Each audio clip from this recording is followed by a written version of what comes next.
kuita giligili.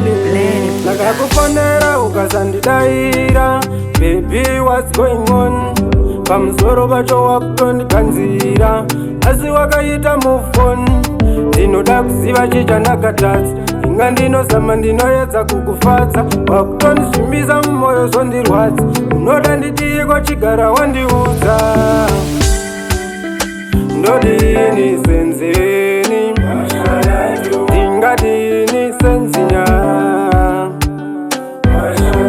Oh, ndodini senzeni, ndingadini senzinya. Handina zvekuita ndapererwa, pfungwa nemumoyo ndaremerwa. Iti unondida uchinyepera, tunyaya upo wakungondifemera. Kana iwe usisandide, gara wandiudza rudo harumanikidzwe. Ndikakuona nemufesi ndisazokubvunze, asi chokwadi ndochandinoda undiudze. Uchiri kundida here, ndinoda kuziva uchine nguva here, yekuti undifadze, bebi usandiwanze. Iwe neni pachine rwendo here,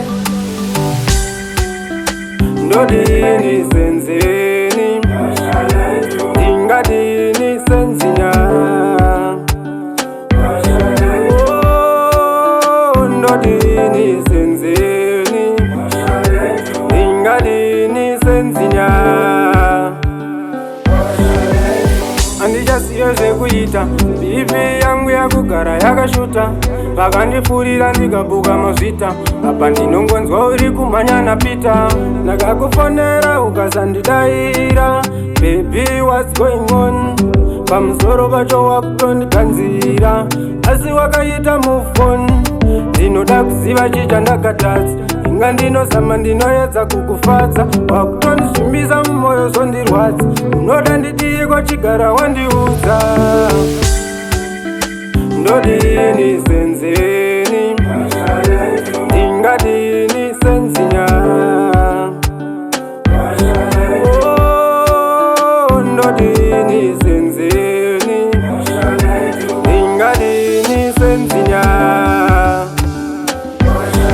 Handina zvekuita ndapererwa, pfungwa nemumoyo ndaremerwa. Iti unondida uchinyepera, tunyaya upo wakungondifemera. Kana iwe usisandide, gara wandiudza rudo harumanikidzwe. Ndikakuona nemufesi ndisazokubvunze, asi chokwadi ndochandinoda undiudze.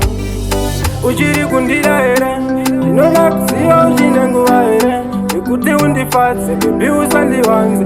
Iwe neni pachine rwendo here, ndodini senzeni, ndingadini senzinya.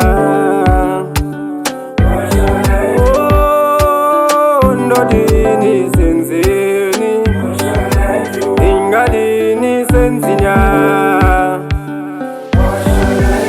Handichasiyo zvekuita, bibi yangu yakugara yakashuta. Vakandifurira ndikabuka mazvita, apa ndinongonzwa uri kumhanya napita. Ndakakufonera ukasandidaira, baby what's going on? Pamusoro pacho wakutondikanzira, asi wakaita move on. Ndinoda kuziva chichandakatadza, inga ndinozama ndinoedza kukufadza. Wakutondisvimbisa mumwoyo zvondirwadza, unoda ndidiko chigara wandiudza.